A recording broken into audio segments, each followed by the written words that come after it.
Actually मेरी modelling में बहुत ज़्यादा रिक्वायरमेंट रहती है। अभी जो आप देख रहे हैं इससे भी थोड़ा और कम होने वाला है, तो इसलिए कर रही हूँ। मुझे ऐसा लगा कि शायद ज़्यादातर लोग अब हिंदी की तरफ जाने के लिए भी वेट को मैनेज करते हैं। मुझे लगा कुछ उस तरीके से जा रही होगी। हाँ जी, ऐसी प्लानिंग तो चल रही है और अच्छा ऑफर आएगा तो डेफिनेटली आप मुझे हिंदी में भी देखेंगे। पूनम जी, भोजपुरी सिनेमा में क्या पूनम दुबे कम नज़र आ रही हैं? हाँ जी, बिल्कुल। कोई ख़ास वजह है? आखिर भोजपुरी सिनेमा से पूनम दुबे दूरियां क्यों बना रही हैं? नहीं नहीं, मैंने फिल्मों से दूरियां नहीं बनाई है, बट एक टाइम होता है जब आपको लगता है कि अभी मुझे चुन के सेलेक्टेड काम करना है। बहुत ज़्यादा नंबर ऑफ़ फिल्म्स करने के बाद मुझे ये समझ में आया कि there is no matter of quantity, there is matter of quality.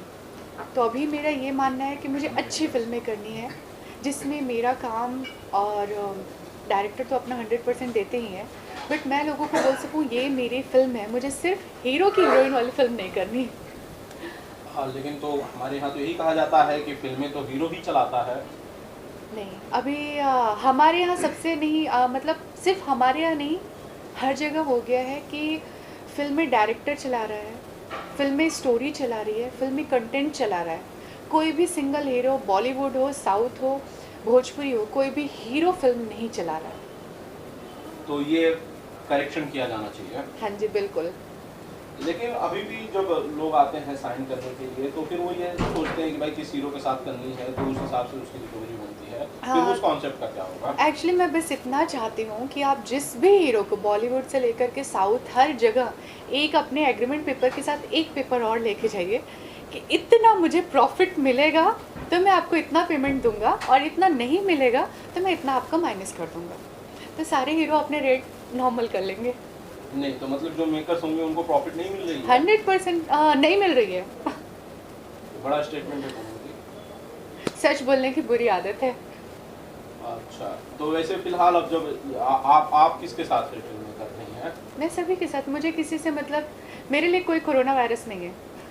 आपके लिए कोई कोरोना वायरस नहीं। है? अच्छा, मुझे कुछ बताएंगी कौन कौन से प्रोजेक्ट्स हैं जो वर्क कर रही हैं? अभी मेरे 2 यश जी के साथ हैं, और नेक्स्ट मंथ कल्लू जी के साथ जा रही है। रोहित जी के साथ 2 फिल्में जा रही है, रोहित यादव जी। और उसके अलावा और भी फिल्में हैं, जैसे भी होगा मैं बता दूंगी आपको। पूनम दुबे ने खुद को ज़रूर बदला है, लेकिन क्या जो कहानी थी भोजपुरी सिनेमा की, जो कास्टिंग थी, वो भी बदली हुई नज़र आ रही है आपको? सॉरी। जिस तरह आप बदल गई हैं, नो डाउट आपने अपना वेट काफ़ी मैनेज किया है, लेकिन आपको बदलाव नज़र सिनेमा में भी आ रहा है कुछ? मुझे नहीं आ रहा है। अगर कुछ नया देखने को मिलेगा तो डेफिनेटली लगेगा कि हाँ, बदलाव है। ओके, अभी हमें ये पता चला है कि खेसारी जी की फिल्म रिलीज हुई है डोली सजा के रखना, और जी। बड़ा ग्रैंड प्रीमियर मिला है और उसे पीवीआर में मैं रिलीज मैं किया मैं गया इसको है। सबसे पहले बोलना चाहूँगी।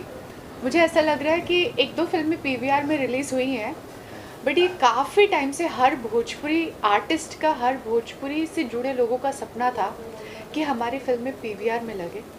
तो इसके लिए सबसे ज़्यादा तो मैं ढेर सारी शुभकामनाएं दूंगी रोशन जी को, शर्मिला जी को, खेसारी जी को, ऑल टीम को, कि मतलब अच्छा है आपने एक स्टेप अहेड लिया, और ये सारी भोजपुरी के लिए बहुत बड़ा स्टेप है। All the best and congrats. तो बदलाव तो शुरू हो रहा है ना मैडम, अगर पीवीआर हाँ में जी, हमें आप स्पेस फिल्में मिल रहा है अच्छी, तो डेफिनेटली ये बदलाव है जो शुरू हुआ है। साथ ही साथ फिल्में अच्छी बनाना भी शुरू करना होगा, बिकॉज हमारे यहाँ नंबर ऑफ़ फिल्में बनती हैं जिनमें आप देखने जाएंगे तो 100 फिल्मों में 5 फिल्में देखने लायक होती है। सारे आर्टिस्ट उसमें कुछ नहीं कर सकते क्योंकि बहुत ज़्यादा प्रेशर होता है। मैं बहुत मतलब पूरा डिटेल में बताऊंगी तो शाम हो जाएगी, शाम क्या रात हो जाएगी। बट उनके ऊपर भी प्रेशर रहता है कि इतने ही बजट में बनाना है, इतना हमारा सैटेलाइट है।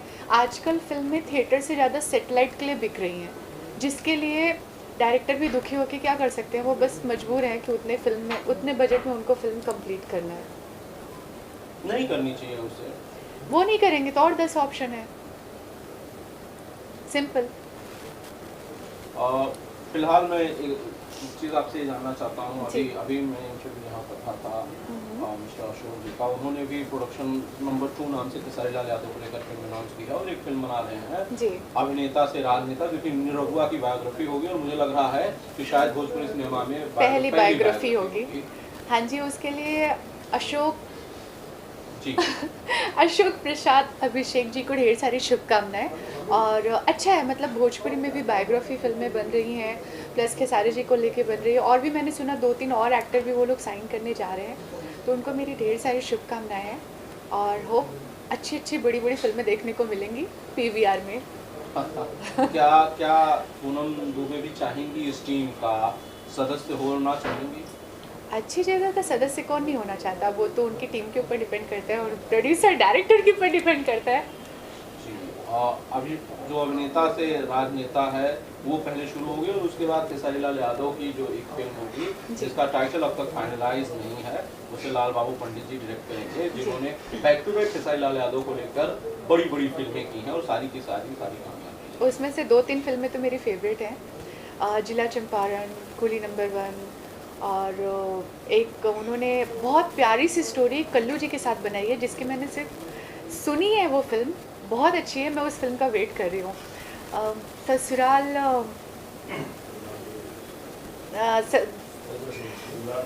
दूल्हा धीरे धीरे चला ससुराली, उसका मैंने कॉन्सेप्ट सुना है, बहुत अच्छा है।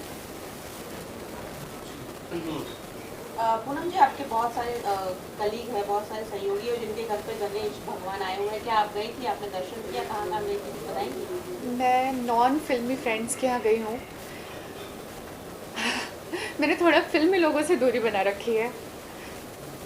क्यों? वो कोरोना वायरस है? हाँ, नहीं। कोरोना वायरस नहीं है, लेकिन पता नहीं क्यों ना अभी ऐसा लग रहा है कि धीरे धीरे चीज़ें मैच्योरिटी में आ रही हैं, तो मुझे लग रहा है फेक चीज़ों से आप दूर रहो, जितना मतलब आप चीज़ों से दूर रहोगे उतना कंट्रोवर्सी फालतू चीज़ों में नहीं आओगे। भगवान जी सब जगह वही हैं, यहीं से सबको प्रणाम। फिल्मी दुनिया के लोग फेक होते हैं? हाँ जी, मैं इंडस्ट्री से हूँ, मैं खुद को भी बोलती हूँ, कई जगह ऐसा होता है कि हमें स्माइल नहीं करना फिर भी मुस्कुराना पड़ता है।